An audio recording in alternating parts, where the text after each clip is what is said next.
Vamos a poner primero el caso del... Let us begin by considering a case in which a marked inequality exists in the entrepreneurial and negotiating abilities of the two parties. We will think of the housing market. Let us imagine a house and a widow whose husband has just died in a tragic accident. It happened just 2 weeks ago, and he has left the widow with 3 small children, and also with a mortgage and a huge loan he took out for his company. The loan must be repaid within the next 2 weeks, or the widow's property will be seized. In short, the widow is in a desperate situation. She has to sell the house somehow. She is the potential seller of the house. Everyone can imagine those circumstances, right? Okay. Now, suppose I am walking through the neighborhood and I see the house and I say to myself, "Hey, this is the house I was born in. I spent my childhood here. How I would love to own it. What I wouldn't give to buy it. I'd give anything. I spent the happiest years of my life here. I am the potential buyer, and I am terribly interested in the house."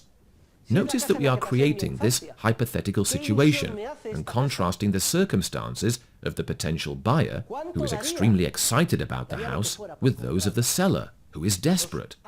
Well, we're going to look at different scenarios. Let's imagine I say to myself, "I'll go right over there and see if there's any chance, but I'd better not get my hopes up. There probably won't be. Whoever lives there probably doesn't want to sell it. And why would they? That would be an unusual stroke of luck. Anyway, I'll ring the bell. Ding dong! What do you think will happen if I am a real expert in the business world, and I do not rush? I keep my cool, and I think, let's just see what happens, what the atmosphere is like. I certainly won't put all my cards on the table right off. I'll just ask a casual question or two. What will happen if the widow has no negotiating ability or entrepreneurial spirit? Or if that day she just feels clumsy and she opens the door in tears, dressed all in black, with a desperate, shaken look on her face. "Oh, yes? Hello, good afternoon. Is this a bad time? Boo-hoo-hoo. What's wrong, Mom? Boo-hoo. My husband died 2 weeks ago. He did? Oh dear, I'm so sorry. I would not have intruded on you if I had known. No, come in. Would you like something to drink? No, Mama, I don't want to disturb you. I simply couldn't. Oh, you can't imagine what I'm facing. My husband has just died. The bank is threatening foreclosure, and I have to pay back a loan as quickly as possible. I'm in a desperate situation. Now, if I have a minimum of negotiating ability, what do you think will happen? What direction do you think the price will go in if this poor woman is so clumsy? I'll say, "Oh no, oh dear, you poor thing, what a terrible situation. I was just passing by and I stopped because I got lost." All a lie. And I was hoping to ask directions. "So, you say your situation is desperate?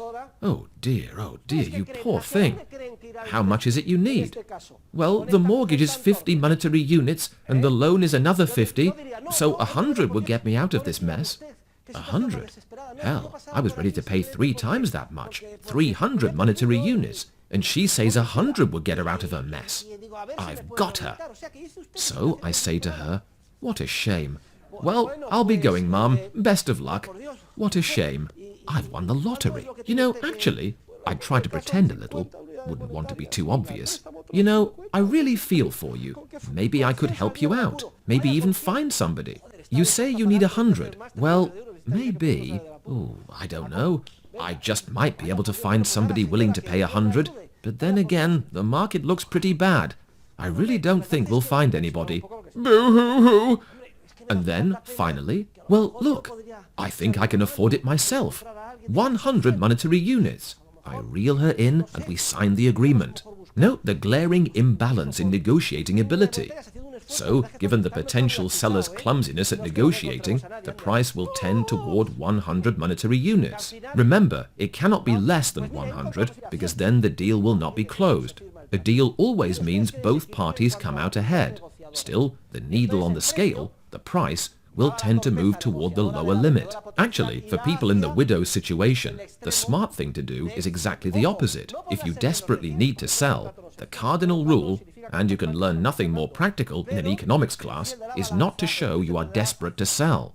So, what the widow should do is to put on her most elegant, colourful suit, keep a stiff upper lip, shed no tears in front of others, go get her hair done with the money she has left, make herself up well, and avoid showing she has any urgent need to sell. Observe how radically different the scenario is if I ring the bell, ding dong, and I see this lovely woman. Hello, how do you do, ma'am? You see, I was just passing by and... Oh, you'll never believe it. What is it? It's love at first sight. What do you mean, love at first sight? Well, you see, I was born in this house. You don't say. And how long ago was that? I bought the house 10 years ago. It was 25 years ago, and you just can't imagine. It would make me so happy to...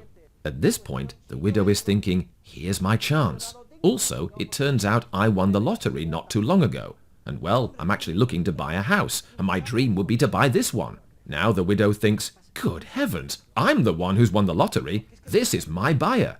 Indeed. Notice how things are reversed now. She does not let on. She's a sharp entrepreneur. She keeps a stiff upper lip. The visitor is the one acting naive and putting all his cards on the table. So, now what direction do you think the price will go in? The widow will say, well, that's nice. If you'd like, I can show you around the house. But please understand, this is very unusual. You've arrived out of the blue. I love this house, and I'm not thinking of moving. That's all a lie. She wants to sell it. Moving is the furthest thing from my mind, and with the way things are right now, I really don't want to move. Won't you reconsider, ma'am? I will be willing to pay you a large sum of money. No, no. Even if you promise me the moon, I am not interested in selling. What a rotten lie. She's willing to sell it for 100. Oh, what a shame. Listen, I'm going to have to ask you to leave. And then, as he is leaving, the lady says to him, as if doing him a favor, wait, you've touched my heart. I can see you're a good person, and if it means that much to you, perhaps I could think it over. But no, I really don't want to sell. No, wait, I can offer you up to 300. In this case, with the negotiating roles reversed, notice the direction the price has gone. The needle on the scale has moved to 300. If both parties are good negotiators, we would expect the deal to be closed at a price more or less in the middle. Another typical example is that of used car salesmen. I will never forget something that happened to my father. My parents were thinking about buying a car. I was very little, and I overheard the typical conversations at home. Well, I've just seen this model. I like that model, etc. So, my father made his decision and he went to the dealership. But he made a terrible mistake. He said to me, since you're so excited about it, why don't you come along? Well, here's what happened. My father walked onto the lot, and my dad, who knew what he was doing, liked a certain red car. But he didn't walk over to the red car. He walked over to a different car. Immediately, the salesman came out. Ching! There is no one more alert, no one slicker than a used car salesman. He immediately said, what can I do for you, sir? My dad said, I was just passing by. In fact, I don't even really need a car. I've already got 3 or 4 at home. But I saw you might have something interesting over there, and I thought, well, I'll just go over and take a look. Meanwhile, I was thinking, what is Dad talking about? He's been telling everybody at home, and everybody knows perfectly well that he really wants to buy that car. But I kept quiet for the moment. Then my father went over to another car, and he started asking questions. What about this one? Well, I could get you behind the wheel of this one for only blah blah blah. So my father walked around and asked about several different cars before he got to the one he was really interested in. Then, without giving himself away, he said, and this one? Oh, good grief, this one is way too expensive. It's out of the question. I'm not interested. And that's when I jumped in and made a mess of things. I was 4, and I said, but Daddy, didn't you say at home that this is the car you wanted to buy? Well, the salesman saw his chance then, and said to himself, what a wise guy. Now I've got him. I think my father ended up paying a lot more for the car because he took the kid along.